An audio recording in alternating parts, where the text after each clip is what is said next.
Okay, so we took a quick little break there, and we're back, and we were just talking about well, the devil made me do it, or God made me do it. So anyway, going back to Greg, you were saying. So I think that's an interesting point, because Blatty was asked, when I was a kid, my mom would not let me go see the film, and the Catholic Church kind of declared it as a movie that they didn't want Catholics to see. I didn't know that. Yeah, at the time. Really? My mom even warned me that I would have to go to confession if I went and saw this film. What? Because there's real blasphemous acts that are depicted. Yeah, but in context, it's from the devil, right? Well, but it's kind of like the argument when Monty Python made the movie The Life of Brian. My mom didn't want me to see that either because she thought it was blasphemous. I said, Mom, it's called The Life of Brian, not The Life of Christ. It's yeah, I mean, it's like in this that's movie. That's kind of the joke. Yeah, it was blasphemous, but it was actually telling a story. I mean, how would you not tell the story of the devil? Of course, the devil's gonna be blasphemous to God, right? But Blatty himself said, and I really liked him. He just passed away a few years ago. He said that he actually wrote it because he wanted to bring more people to believe in God. Because if there is a devil, then there has to be a God. He has to have an origin, right? Right. And one of the things as I said earlier in our conversation, demonic possession doesn't really make sense to me. Unless it's by very junior devils that are just messing with people. What did you Because mean what's by the that? big payoff? What's the big payoff for the devil himself to have his minions, running around, waging spiritual warfare on God's children, right? To get one soul at a time, you know what I mean? Is that his goal? And so when I'm viewing The Exorcist again with that question in my mind, why this little girl? Why this family? Why at Georgetown University? You know what I mean? And you go back and you look at the beginning of the film, and it starts with there are 4 different threads in the film. Right. One's the story of the little girl, Regan. Yeah. And her mother, and what happens to them in their home. One's the story of the police officer who shows up about a third of the way through the film. And come on, man, that's a huge flask. And is investigating the death of the director of the film. The mother's an actress in the film. You've seen it, right? Yeah, I've seen the film, and I've seen the current series, which, by the way, the daughter is the mother now. Oh, okay. So the director of the film that Chris MacNeil is starring in is killed by falling down a flight of steps, a very famous flight of steps. That's not a shot glass. That's a drink glass, by the way. And what the police officer reveals to Father Karras, the other storyline is about Father Karras. He's the priest. He's on the cusp of losing his faith. Right. His mother dies. He has some disturbing dreams. I love the dream sequence in The Exorcist. It was executed flawlessly. And he tells him, he says, is it possible that somebody threw him out the window? He didn't just drunkenly fall down these stairs, because when we found him, his head was turned all the way around. Yeah. On his body. Right. Well, if you look that up, you'll find out that that's one of the ways that satanic rituals, witchcraft, that turning the head all the way around. The inversion of the head. The inversion of the head is a significant thing in these black mass rituals that involve human sacrifice and whatnot. And I looked at it a while ago. We're going to talk about those one day too, because I want to find your But views the movie, on that. The movie begins in northern Iraq with an elderly priest named Father Marin on an archaeological dig. Is it northern Iraq or is it southern Iraq? No, it's northern. Here's the reason why I'm asking, and I don't know if you know. You've been to Iraq. So. Well, yeah, I've been to Iraq a few times. So when the first time I was in. Actually, I'll look it up. It wasn't the first time I was in southern Iraq, but it was one of the times I was in southern Iraq when I was contracting. First time I really did anything like this is I was asked to if I wanted to go out and see the ziggurat, and we talked about this before. Right. But when I went to the ziggurat, which is the ancient Samaria, okay, and Samaria, the 6,000-year-old, I guess at the time, I don't know if it still is anymore in archaeology or whatever, but at the time I think it was considered the oldest civilization. When I stood on that pyramid, which is flat top, which was right next to the alleged place of Abraham's birth. Right. When I stood on that pyramid, I'm going to tell you something. I do not get freaked out very often. I do not get spooked very easily. I'm a big skeptic. And I'm not afraid of much. I'm not. I mean, like I said, even when I say things like I said earlier, you're driving down the road and you think about what would I do if these black-eyed kids come out. I mean, I don't. Right. That's kind of a statement, but it's kind of a joke. Right. But whenever I stood on that, if I've ever had a real eerie feeling outside of like something tangible like combat or whatever, Right. this would have been it. Yeah.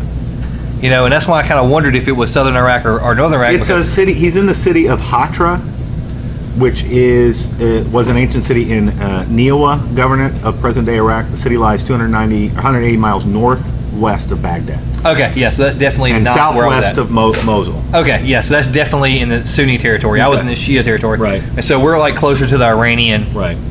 Borders. But he finds this small figure, and you can tell in the film that he recognizes who it is, who the little figure is. And then he goes to another site, and he's confronted by this demon statue with wings and an erect phallus and a grimace on his face, very old.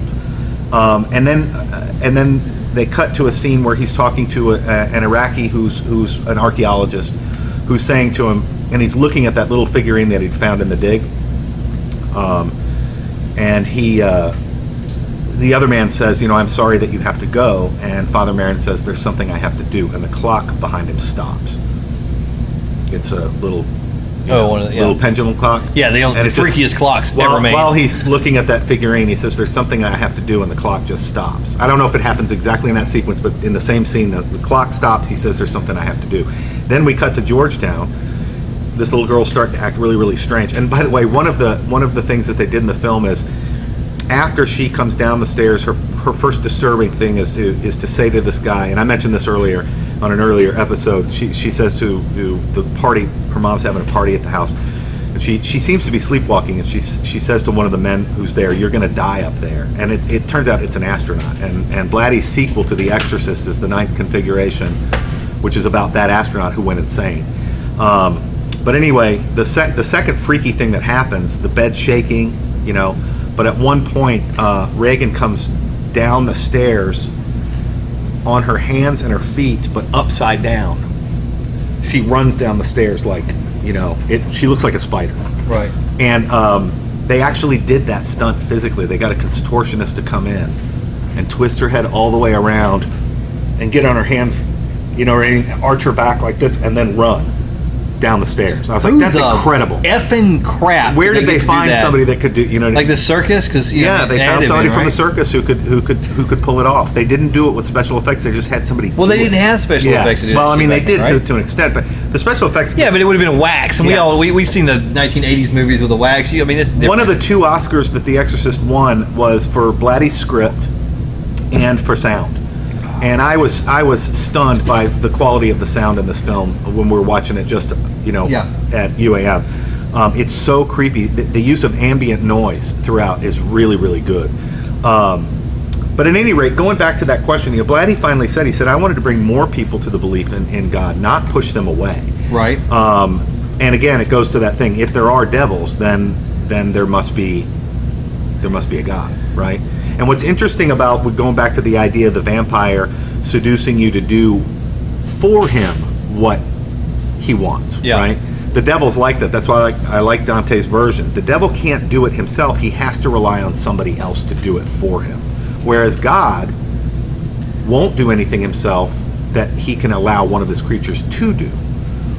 But the devil can force. He can't force. But possession, is that not forcing? Well, but then this goes back to that question. The question in The Exorcist is why this little girl?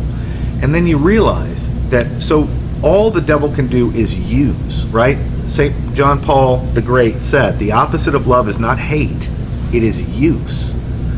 So demonic possession is used not to get the person that's being possessed, but to use that person as a means to get somebody else. The whole point of her being possessed is to get Merrin.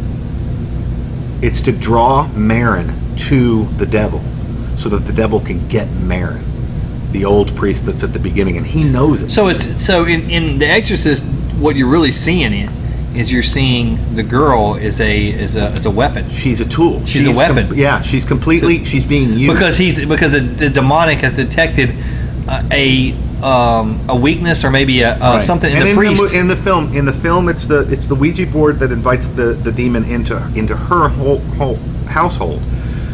And why is it Georgetown? Because Marin is somewhere in upstate New York. You know what I mean? Yeah. And if he can convince the church that there has to be an exorcism, the person most likely for them to choose is going to be Father Marin, because he had battled, and this is in the prequel. This gets exploited later on. Well, there's 2 prequels, by the way. Right. Which one is the prequel? I don't understand. The one in Africa is about a young Father Marin in his battle with a particular demon named Pazuzu. Dominion? Is that Dominion or is that? I can't remember. There's one called Exorcist, a prequel, and there's one called the Dominion. Yeah. I actually hit an article that said why there's 2 prequels to Exorcist, and I tried to get Dominion on Amazon, and they didn't have it. It wasn't available. Right. So I'm not sure which one is which. Well, it's the one that takes place in Africa, and where Marin had originally battled this one particular demon named Pazuzu or Pazu, something like that.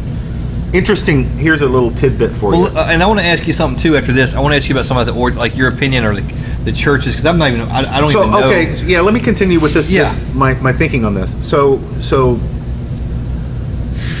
the demon is really after Marin, which in a sense means he's after the church, right? Okay. And we've been talking about conspiracy theories. We've been talking about, right now the controversy in the Catholic Church is the sexual abuse clergy crisis, right? Which is exploding again. Which I believe, my opinion would be, is an infiltration of the church on purpose. It's a demonic infiltration of the church. Exactly. It's Satan. It's the smoke in the sacristy. I'll give you an example of it of that school that I was the principal of, right? Yeah. It was founded by a lay group of people called Regnum Christi, who exist for the sole purpose of supporting a congregation of priests called the Legionaries of Christ. Yeah. They were founded in Mexico by a young priest named Marcial Maciel. Who was like a fraud, was he not? Is that what you said before? He was a fraud? I at this point, I don't even think his ordination was valid. I don't think he ever even really was a priest. But what we found out about him at the end of his life was that the whole thing was a fraud. He was married to a woman in Spain and had a daughter by her. He had a common law wife in Mexico with 2 sons. One of the sons says that his father used to come. They thought that his dad was a CIA agent and who was in international intrigue and spying and stuff. They never knew that he was a priest. Yeah. And so he would show up sort of in disguise, and one day he got a call and there was a story that had been published like by Time magazine about Maciel, Father Maciel. And so he told the older son to go to every newsstand within a 5-mile radius of their house and buy every copy of the magazine. I don't remember if it was Time or not, because he was on the cover as the priest. Wow. And buy every copy and throw them away so that his mother wouldn't find out that Maciel was this man that was very famous for raising so much money for the church and stuff like that. At the end of his life, we don't even know. So it was Pope Benedict, that found Maciel guilty of sexual abuse. I remember this. Remember? Yes. And he made a public statement. The Vatican made a statement that he'd been invited to a life of prayer and penance. He was not allowed to say the Mass anymore publicly. And they didn't disband the Legionaries of Christ, but the Vatican basically seized it. They put it under a I can't remember the... Anyway, they replaced the orders. Maciel did name his successor, but then that guy only lasted a few years, and then they put it under the control. And they're trying to rehabilitate the priests that were formed in the Legionaries of Christ. And I pray for those guys, because just like this, these circles within circles. Yeah, they didn't know. The vast majority of these guys joined in good faith and thought that they were doing something legitimate. And so I feel terrible for them. And same thing with the people who were in the lay group, Regnum Christi. All these people thought that this is of the church. It is good, Yeah. So this might give our listeners and our viewers a pause 1 second. Sorry. Sure. He can edit this, but I.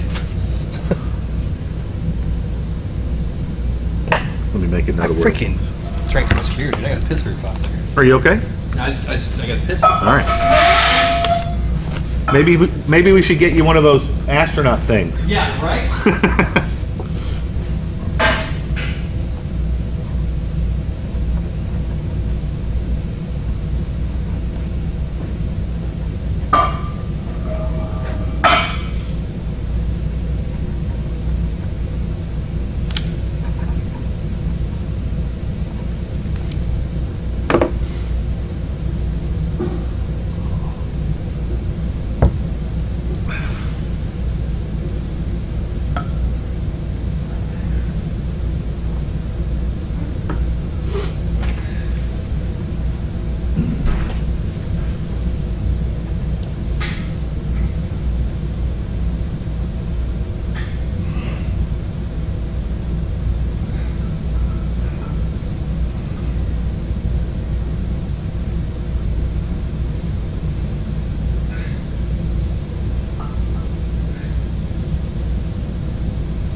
All right.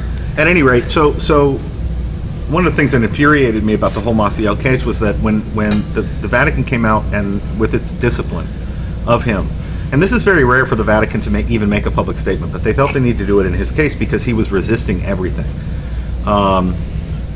He issued his own statement saying that it was with sadness that he had been disciplined in the way he was, and declaring his own innocence, accepted the discipline like Christ accepted his suffering. And I just about... So he's basically saying the church is punishing him like I mean, the Romans and the... And Jesus, that he was... Wow. Yeah, and I wrote an article about at the time. That's pretty profound. Because that's saying that he's... Well, I wrote an article Messiah, about the time I and said... that the church is... Well, but I also said, look at what he just said. Christ was actually crucified for being what he said he was. Yeah. Maciel is claiming that he's not what the church says he was, but he's being punished like Christ. And I'm like, that's not the same thing. That it's not only that, it's almost demonic to me. Right. Because it allows his followers to continue to believe in him. And he died, but here's the weird part. We don't even know if he really died in Florida or if he died in Atlanta. But when he died... What do you mean we don't really know? His body got moved around, and then it was taken back to Mexico to his hometown where his mother was still alive. And there was up to that point, his mother was not still alive, excuse me, she had died, and there was a movement in the Regnum Christi movement trying to get her declared a saint. And they fully expected Maciel to be declared a saint. Why?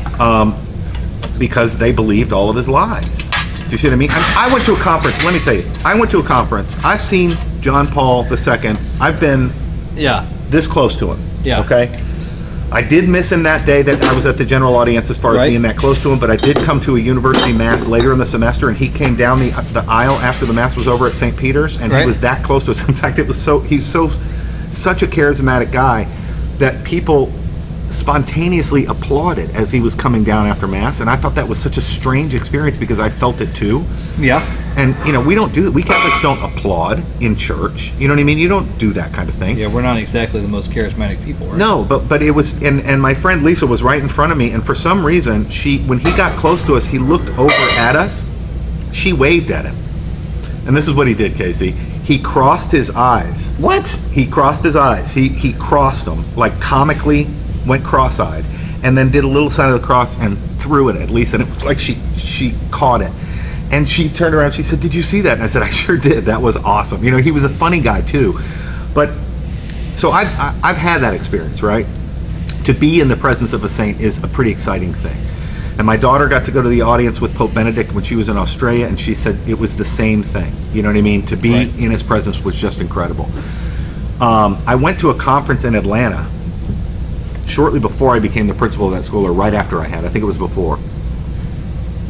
And Maciel was there. He was like the main guest at this conference of all of these lay Catholics in Regnum Christi. I'm so confused right now. How was he? He was. This is before he died. I mean, when I was in Baton Rouge, he was alive and running his order. Right. This stuff didn't happen back in the 40s. This happened in the 1990s. Yeah. So he walked into that auditorium, and the response in the crowd to his presence in that room was just like the one that I had experienced when I was in the presence of John Paul II.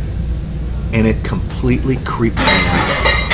So it wasn't just like that. It was just like experience. No, there was something reversal. It was disgusting. I was like, there's something wrong with these people. This is just a guy. You know what I mean? But they were treating very him cultish, almost like it was like something you expect when you go to like a Jim Jones type of thing. It scared me. I was like, that's not right. I can understand that emotional response to being in the presence of the Pope, but that would be the only person I could imagine feeling that way around. But this guy, no way. And I had read his writings up to that point, and there was nothing. I've read Augustine, I've read Aquinas, I've read the fathers of the Eastern and the Western churches. There's nothing in Maciel's writing that even comes close to any of the fathers of the church. So the difference is substance versus charisma. Exactly. I was like, this guy has some kind of weird charisma, but he doesn't have any substance. His books, in fact, in some places in his books, to me, it was borderline heresy, what he was saying about our faith. And I was just disturbed by it. And they kept wanting me to join this group, and I was like, I'm not a joiner, I'm a scholar, it's man. It's almost like somebody you would expect to, like in a few years, maybe go to a giant convention center and see former Catholic priest, tells all. Yeah, exactly. Or something like that, yeah. And my brother-in-law was with the Legionaries forever, and then he finally, he got out. I'm so happy for him, and he's a very happy priest at Catholic University up in Wyoming. And we haven't talked a lot about this. I've told him in email sometimes, Father Paul, you and I need to have a conversation about this someday when you're ready and I'm ready, to talk about our experiences. Yeah. Because he was a world away. In fact, I married his sister, and he and I used to joke, we would write literal letters to each other. You married his sister. I married Father Paul's sister. He's my wife's younger brother, right? Yeah. When he was I just want to clarify that he's only been married once, and that's the same wife he's talking about. Not this is her younger brother I'm talking about. Yeah. But Father Paul wasn't Father Paul yet. He was Brother Paul. He was still studying for the priesthood, and he was in Germany when I met his sister. And so I wrote him a letter, or he wrote me a letter when he heard that we had gotten engaged. And we joked with each other that until we met in the flesh, we kind of didn't think that the other person actually existed. Like it was all a myth. That my sister's just telling me a story that she met this guy that she's going to marry. And so we have a really special bond, I think. But at any rate, that example sort of brought home to me, okay, now it makes sense. Because at the end of his life, he was reported to have died maybe in Atlanta or maybe in Florida. His wife from Spain was at his side, and so was his daughter. The ones that have been kept secret for 20 years. His wife? Yes, his wife from Spain. The Legionaries have been paying her bills in Spain for 30 years. Married? Yes, he's a priest. He was married. He masqueraded to that woman in Spain as if he wasn't a priest. You know what I mean? Or maybe she did know that he was the head of the Legionaries. But anyway, it's really bad stuff. Okay, because you brought that up, there's going to be a ton of questions, so I'm going to go ahead and hit the elephant in the room real quick. Being married and being a priest, are there any situations to where that could be legitimate? Yes. And what is that situation? Because I know listeners are going, wait a minute, you can't be married and be a priest. Right. Is there any situation you can? And I know that they answer this, but I want to hear you explain it, so please explain it. Okay, so you can be a married priest in one circumstance only. And that is? If you were ordained in the Anglican rite and you are married. You taught me this. That's the only reason why I know it. Okay. And you convert to Catholicism and your wife converts to Catholicism, you can remain, your faculties as a priest are not suspended in the Catholic Church, and you can perform masses and in that circumstance. But if she were to die, then you could never get remarried. And the same is true of deacons. Like if I became a deacon and my wife passed away, I could not remarry. Yeah, you're subject to the vows that eventually I made to the church, right? Yeah. And that's why if you want to become... By the way, my wife has told me that if she dies, I'm required to become a deacon. Become a deacon, right. Well, get her to have you become a deacon now, and then she's got the guarantee. I think I'd be a good deacon. Yeah. I would love it. All right. But at any rate, so that's what we call, what I truly believed at the end of his life, and these were the rumors that went around, and unless I speak directly to somebody that was at Maciel's bedside, and by the way, I won't call him father, because I don't think he was a priest. He was ordained by his uncle, who was a bishop in Mexico, and he got kicked out of both of the seminaries that he tried to formally, two or three seminaries that he joined, he was kicked out of, and then his uncle, who was a bishop, just went ahead and ordained him anyway. And I'm like, is this what's required for ordination? A bishop to ordain? The bishop has to lay hands on you, because the way it works, for those of you who aren't Catholic, and this is pretty cool about the Catholic Church. This is really cool. I know where he's going with this. This is probably the coolest thing about being Catholic. We believe that St. Peter is the first pope because literally, Jesus in Scripture puts his hands on his shoulders and says, "You are Peter, on this rock I build the church." Now, my sister will point out to me that an alternative interpretation of that was that Christ was referring to himself as the rock, not Peter, right? But anyway, and that's a great thing to debate, and I understand that interpretation. But when Peter ordained the priests of his time, he did it by laying hands on their shoulders. Right. And when those went out and ordained men to the priesthood, they laid their hands on their shoulders. So, and there's a record of this. All the way down to the present Pope Francis. Every priest in the Catholic Church, every bishop, every cardinal, every monk, right, has had his hands laid, his shoulders have been touched by hands whose shoulders were touched by hands whose shoulders were touched by hands by Christ. Eventually. With an unbroken line. So if you're wondering what he's saying, if you didn't follow that, basically what he's saying is every legitimate priest in the Catholic Church has been touched by the hands that ultimately have been touched, or has been touched by hands of the person who has ultimately been touched by Christ. Right. And here's why the Anglican, by the way, so that I can answer the second half of that question. Why would we admit an Anglican to the Catholic priesthood if he was married? Why do we recognize the Anglican rite as a legitimate one in the apostolic succession? We do so because when King Henry VIII seized the Catholic Church, remember, he wanted to get divorced, and he wanted St. Thomas More to declare his marriage as invalid. Everyone who's watched the Henry VIII HBO Man of All Seasons has probably know that. Okay. But yeah, if y'all have been paying attention, you know the story of St. Thomas More, and he was martyred for this. He died rather than give Henry his legalistic grounds for declaring his marriage null and void. Right. And so Henry said, well, I declare myself the head of the Church of England, and then he threatened with death any Catholic priest who did not turn over his diocese and or follow his orders. To England. So what the Pope did is the Pope sent secret letters to all the Catholics to the Catholic priests and bishops, I think to the bishops, right? Right. And they said, if you are put on trial for being a Catholic bishop, you are allowed to answer questions in such a way, it's called equivocating, where you don't lie, but you also don't reveal so that you won't be killed, right? And so we understand that there were secret Catholic bishops in the Anglican rite for many, many generations. They were secretly Catholic. Yeah. They reported to the Pope. They were like Catholic spies in the Anglican Church, but to the public, they were Anglican bishops. And I want to... So what we say is we don't know which of those ordinations are valid and which ones aren't. Does that make sense? Yeah.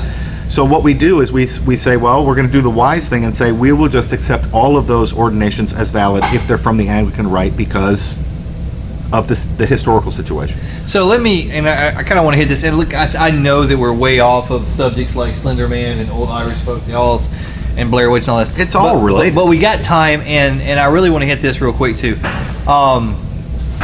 The biggest thing that I see that's different, and this is not a pro or an anti-Protestant show or anything like that, but the biggest difference that we're talking about is you have to understand that the Catholic history and the Catholic Church is, what I see different is we're talking about a literal church. We're not talking about an idea or a spiritual church. We're talking about a physical church. In other words, when we're saying the church, we're talking about people and institutions that were involved in kingdoms and world history and things like that. We're not saying that the Protestant idea of church is any less legitimate as far as a spiritual fellowship or whatever. Right. But what we're physically talking about is politics, kingships, and people. This is government. This is king. So please understand that when we say church, and you're thinking, well, I don't understand that. We're talking about a very physical aspect of a historical church, not just Christ's body in a spiritual sense. Yeah. So that's the difference. And we're not attacking anything. We're just stating that historically, this is why politics matter. This is why kingships matter. Well, and this is why all this. Yeah, I think so, and this is why all this other stuff matters as well. Because when we circle back around to, why the devil might want to possess a little girl, right? Right. And we realize in the movie, you realize it's to get to the priest. Physically, to get to somebody. Exactly. Not just an idea. He can't get to the priest by himself. He can't draw the priest to him. He's got to use somebody else to do it. And so he uses this little girl, which is really, really terrible and scary. Because look, when you watch The Conjuring, what's the setup for all of these other movies, Poltergeist, all of them where families get attacked by the things from the spirit world? It's always kind of accidental. It's because, and I have this line in my book, by the way, folks, At one point, My Father Rose. The Incorruptibles, which is available November 15th. Yeah. At one point, my Father Rose, I have a priest character in it. He says to Ambrose, the main character, places don't get haunted, Ambrose. People do. And I've always been annoyed by that like a family will move into a house. But and it's just completely, I know, it's completely arbitrary. On the other hand, and this is what the church has to determine in the case of demonic possession. Right. What it investigates is, all right, what are the circumstances around how this particular spirit attached to this particular person, right? Right. So in Regan's case, it's because she's messing around with Ouija boards. Yeah. Right? And which is something we strongly advise you not to do. Yeah, I wouldn't. Somebody asked me, do you think they're real? I'm like, I had a bad experience. I wouldn't have anything to do with them myself, on the off chance that. Because we have said, we do believe in powers and principalities, and that there is a spiritual war going on all around us all the time. Yeah.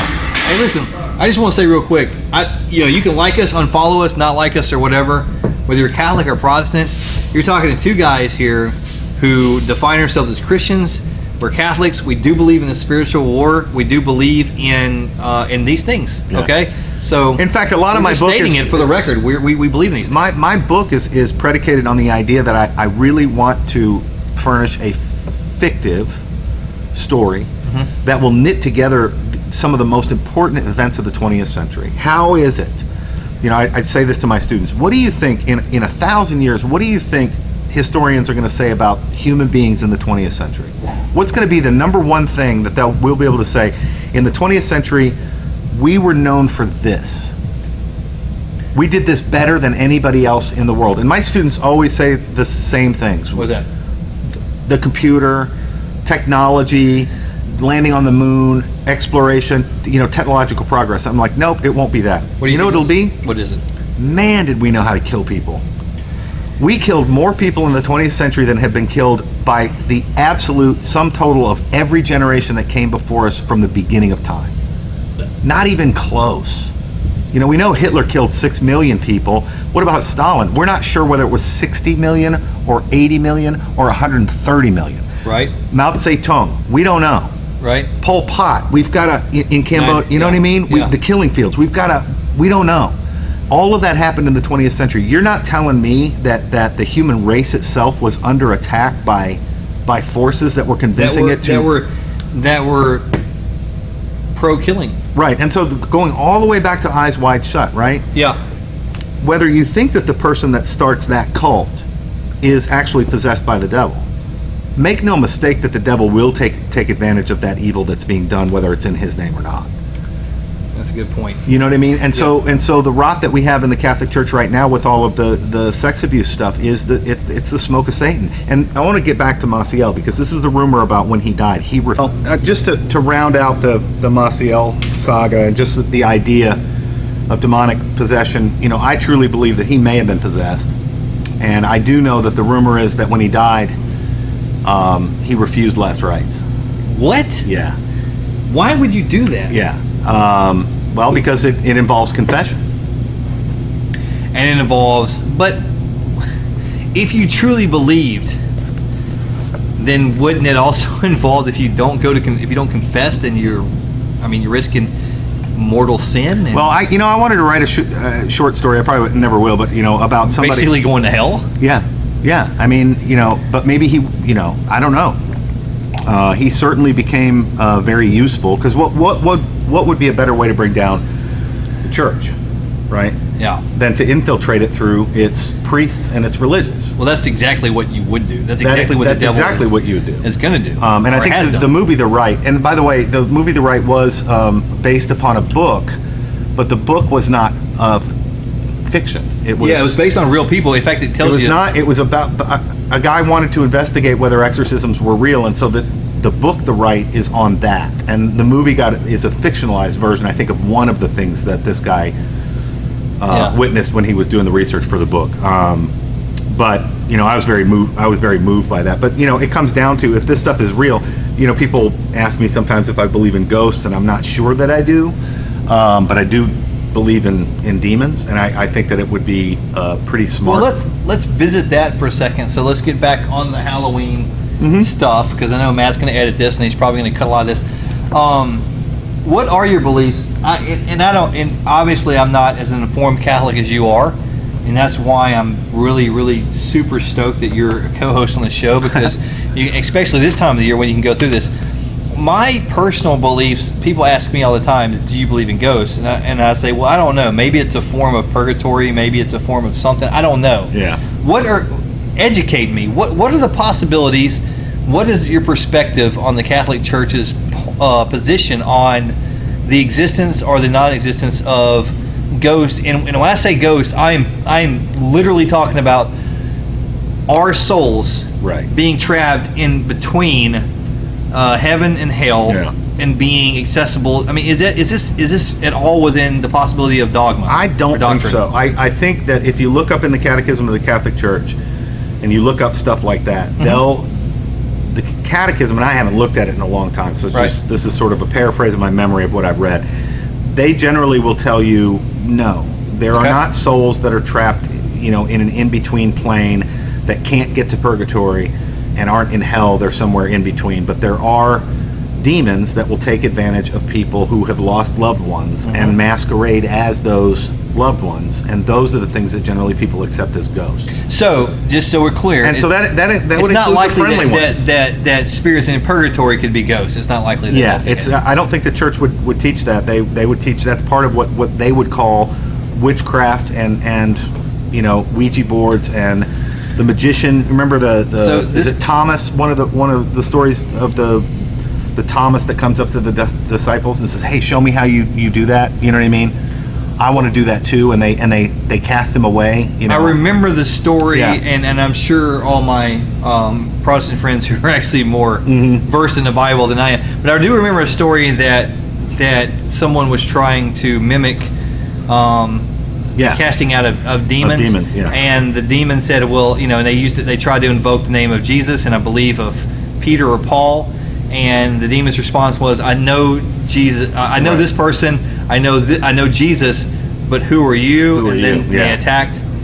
So. And the other thing is that, speaking of Scripture, demons are scriptural, but ghosts aren't. So let me ask you this: the Catholic explanation for demons is that they're fallen angels. Is that correct? Yeah. Yes.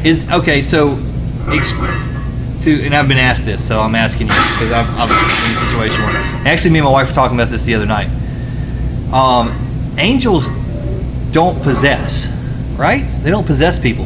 Well, but demons do. Is there a conflict in that, or angels. Is that just because one is good and one is evil, or is that right? So the angels, the non-fallen angels are perfectly obedient to God, which would be obviously not okay for them to possess a person. Exactly. So we see them biblically. We see them appear. They are the messengers, right? Yeah. They appear to Mary. They appear to the shepherds. Notice too that the first thing out of their mouth every time they appear is "Fear not," because they scare the hell. I mean, they scare the heck out of you. The heaven out of you, even. But no, they wouldn't possess. But think of it this way too: in the medieval great chain of being. All right, so in order to be, the minimal thing that you have to have is you have to have existence, right? Right. So the lowest form of being would be a thing that exists, but which neither has the ability to move on its own or to think, right? And that would be the mineral world. The physical, material world that's the lowest form of being. Okay. The next highest would be a thing that is, but also lives. So that's the plant world. That's the vegetable world. The next higher realm of being is that which is, lives, and can move under its own power. The animal world, insect world, even virus, bacterial world. They belong to all of that, right? It's a life, but it doesn't. It's a life, and it can move under its own power, but it lacks intelligence, but it has will. Does that make sense? Self-conscious and things like that, right? Well, it might be. If you're at the higher end of that order, like dogs and pigs and dolphins and whales and elephants, yes, we would say by their behavior they exhibit a form of memory, right? A form of memory that says that they have a level of intelligence that's much lower than ours, right? So at the top of that hierarchy is man, which would be we live, we can move under our own power, we can think, and we have a soul. Right. So immediately above us, and there's a big gap, there are what Aristotle would have called pure actualities. Remember earlier when I said that in order for something to have substance, it's got to be the meeting between form and matter? Yes. So we are body and soul. We're form and matter. We are substances, right? But then Aristotle asks another question. Is it possible for form to exist on its own as a pure actuality? And he ended up saying yes. The medievalists, after Thomas Aquinas, interpreted that to identify what angels are. Angels are pure form. They don't have bodies, right? So the difference between an angel, I know that we depict them as with bodies, but really the wings You're are to Saint Michael here. Right. The wings on Saint Subduing the Michael are devil. only indicative. They're indicative of the fact that a pure actuality can seize upon the truth of a thing directly. Okay? Okay. Because it's pure idea, it's pure intelligence, it's pure thought, right? Right. Or pure thought and will, but without matter. So you got to imagine it this way. C.S. Lewis described it this way: if two angels were moving through the same space and they passed through each other because they don't have bodies, so they could, at the moment that they were unified, they would each have an absolute 100% perfect knowledge of the other angel. The absolute pure. Whereas with embodied creatures like we are, we have to learn everything at second hand and around corners. We bump into things. Do you see what I mean? Yes, yeah. And in fact, it's one of the expressions that we use when you know somebody biblically, like your wife. That's the closest you can get to that pure knowledge that angels traffic in all the time. Right. But there's another sense in which you would say that the pure actualities are even more real than we are. We're less real because we live in the fallen world. So we're that reality that's in this. Speaking of the ghost, right? The in between. Yeah. This is why Tolkien called it Middle Earth. Explain that. Because the fallen. I've often wondered. I watched Lord of the Rings movies. I've never read the books. I'm not you. The fallen world. But what is the Middle Earth? The in between. It's the fallen world. So before the fall of man from the garden in Tolkien's myth, the westernmost island that men lived on was Numenor, and it was the one that from Numenor you could see the shore, okay, of the east, which is where all the angels lived. Yeah. Okay. And by the way, at the end of the Lord of the Rings, when Bilbo and Gandalf are traveling on that boat, that's where they're going. They're going to that shore, that eastern shore. Paradise. Right? Heaven. Well, there was one edict that God put down for the Numenorians and all of men, that they were not, because they were mortal, they had long lives, but they were going to pass through death before they could come to paradise. Yeah. They were not allowed to set foot on that shore. Okay. Because they have to, their gift is death. They have to pass through death first in order to get to that place, right? Not as a punishment, but as a condition of their existence. Right. The Numenorians set sail and set foot on that shore. At that moment, what God does, see, flat world, round world, he cleaves the world in two. Numenorian island is sucked down into the abyss, and the world is turned into a sphere. It used to be flat, but he turns Middle Earth into a sphere, so that now, if men sail west, they will not end up at paradise. They will end up back where they started. Wow. So that's the in-between place. So when they go to the Grey Havens to sail to paradise, this is what those ships literally do, Casey. I think this is so cool as an image. Those ships sail, and when they hit the curve of the Earth at the horizon, they leave Middle Earth on the true line, the true straight line. Their ships are able to keep the line, whereas earthly ships follow the horizon and go around in a circle, but they can keep going straight to end up at the real place, which is paradise. So that's his version of the fall from the garden. That's his version of the apple. That's genius. It is. It's that's in the Silmarillion. If you guys are interested in pursuing some Tolkien, go back and read the founding myths. They're just some of the greatest stories. They're as good as the Iliad and the Odyssey, I would say, and Hesiod and Greek myth. Fascinating stuff. He did an awesome job. So I admire him a great deal. So, and we're gonna kind of shift directions here and kind of get back or get to some of the I guess you could say simpler Halloween stuff. in discussions. So, going to movies, I watched the Blair Witch Project. Yeah. Okay, and we talked about it on the previous episode, and we'd mentioned it or whatever. I went back and watched it because I honestly forgot. I know in the last episode I said, what my what your interpretation originally was, which was that they just kept walking in circles until they wound up in the house and they ended up dead.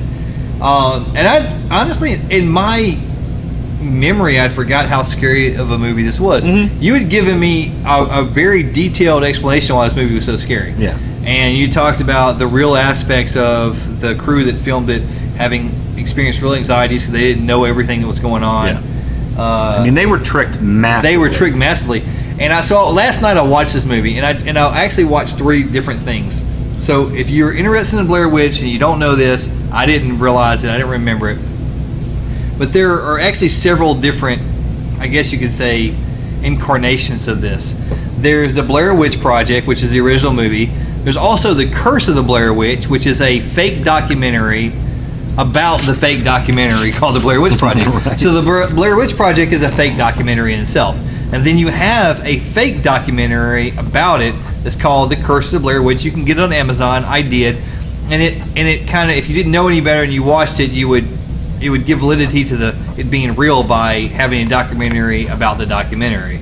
Then you have the Blair Witch 2, the Book of Shadows, which is supposedly a reenactment of real events, and it is also fake, but it kind of goes into it. And then you have the last version of the Blair Witch, which is just called the Blair Witch, and it's a 2016 movie. So last night I watched. And is that a remake? It's not a remake. It is kind of a remake, but it's also like a revisit. Okay. All right. So the original Blair Witch movie, which was from 1999, and I remember after I watched it, I remembered so much more about it because I was newly in the Marine Corps, and it was not known whether it was real. I was kind of given the impression that it was real, and I went and watched it under that I guess you could say perception. But I watched it last night, and like I said before, as a Marine, the funniest part about the movie was watching these guys, the absolute absurdity of their confidence of navigation. So if you'd watch this movie not know anything about it, as a Marine or as a navigator or anyone, you'd be like, well, there's nothing spooky about this. These guys are idiots. Yeah. Okay, they go into the woods, they have just basically a paper map and a compass. They have no experience in navigating, and any navigator, any Marine, any soldier who has experienced navigating, especially in wooded areas with no visible terrain differences, when you navigate through the flat areas of Pinewood, like let's say South Arkansas, right? There's only one way to do it, and that is with a compass azimuth. Right. You can't terrain associate. It's not like being in California or somewhere where you can see hills and creeks, right? And you can compare where you're at and what you're seeing to what's on the map. That's just complete bullshit. All right, because in flat areas of dense woods, where you're just moving through the woods, you have nothing to compare. There's no terrain. Right. So you're really just looking at where you started, shooting an azimuth to where you want to go, and trying to stay as true to that azimuth as possible. Right. So if you're moving on an azimuth of 270 degrees, then your only hope is to move 270 degrees until you hit the place you want to go. Or maybe a terrain feature like a river or a creek or something you can positively identify on a map. But it's not like you're going to see, like hills and So watching these college students who in the movie are portrayed as somehow supposedly been able to tell where they're at through looking at a map is just ridiculous. Yeah. So if I was watching the movie for the first time, I would say, well, this is definitely not true because they keep saying that they know where they're at by the map. Yeah. But there's no way they can know where that because everything on the map is straight and it's just like I think there's a river or creek. Yeah. And that's it. So it's just ridiculous. Of course they're going to get lost. Yeah. Okay. Of course they are. So when you watch this movie, it becomes apparent, especially in one of the latter scenes, to where they come back to the same the same tree that crosses the same creek, and the other, they're like, hey, we're back at the same spot, and the girl's, saying we're not. She's in denial.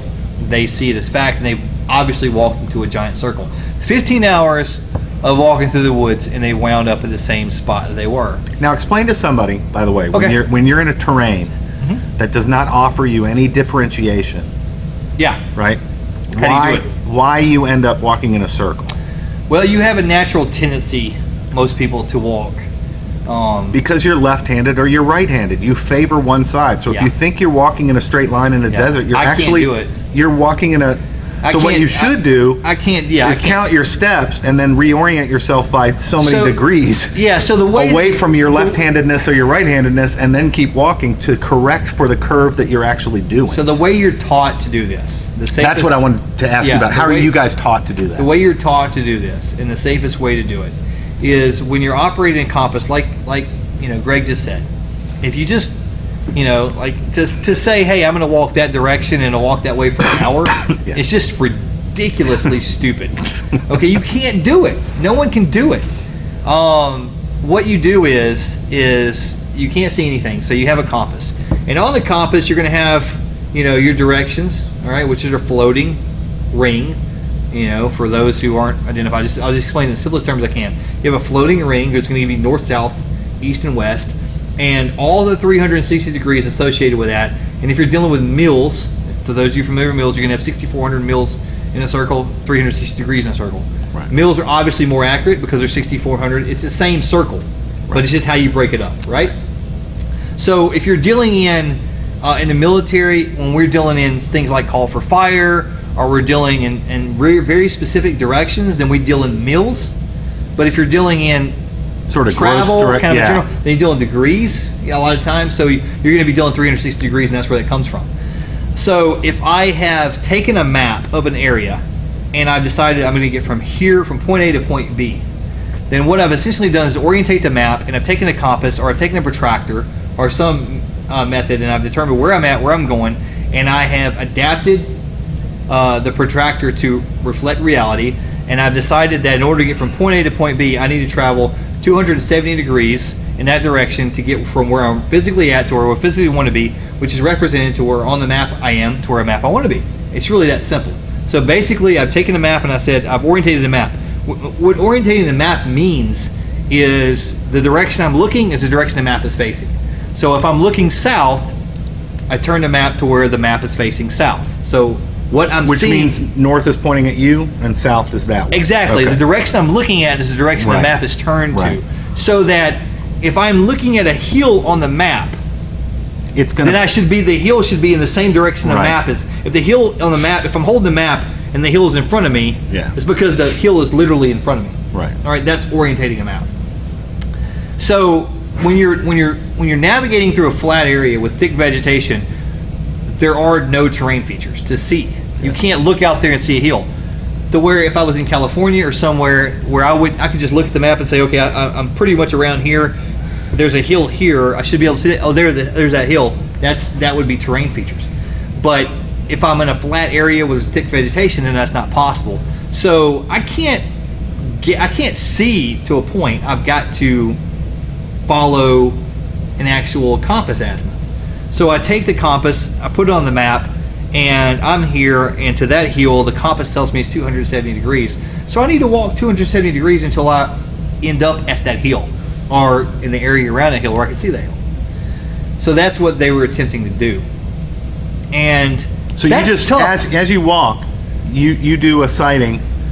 Well, you can do two different things. To make sure that you're still at 270 Yeah. degrees, right? So you can do two different things.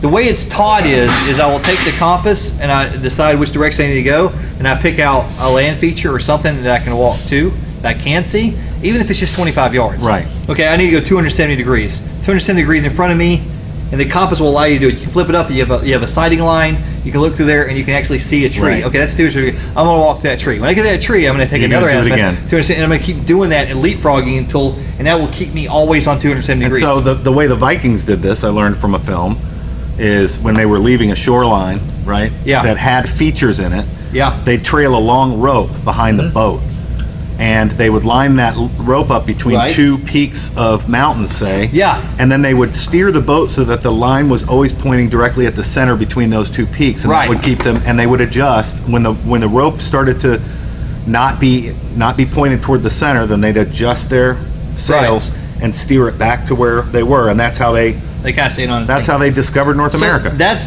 how you would maneuver. But that's also why they never sailed out of sight of land. Right.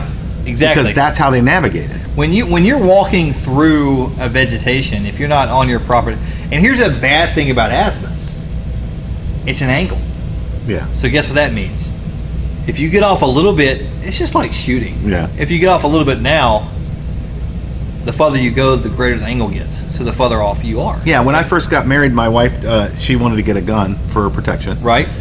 And I said, what kind of gun? And she said a pistol of some Yeah. sort. And I said, all right, you realize this means, obviously, we were in Texas. I said, you're going to have to get permitted. You're going to have to get trained. But then you're going to have to Right. practice on a regular basis. She said, why? I said, because the difference, you can miss so easily with a handgun. Right. Whereas with a long gun, especially a shotgun, Yeah. especially in close quarters, I was like, let's just get a shotgun, Right. if Well, you don't have to worry if about that. Then you don't have to worry about that. You don't have to worry about training. You know, if somebody's trying to get